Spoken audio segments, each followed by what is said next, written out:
जय जगन्नाथ दर्शक बंधु मंगल ग्रह आपणकर अशुभ फल दौची बोली आपण जानिबे किपरि।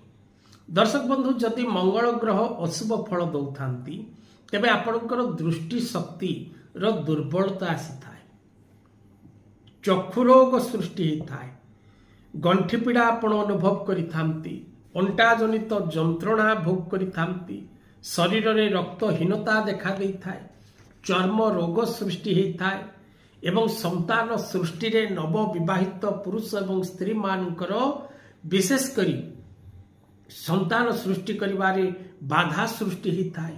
शुक्राणु दुर्बल ही थांती एवं क्षीण स्वास्थ्यधारी व्यक्ति ही थांती। तेणु मंगल को शुभ प्रभाव प्राप्त करिबा पई जहा उपाय रहिछि ताहा करिबा नित्यांत आवश्यक अटे।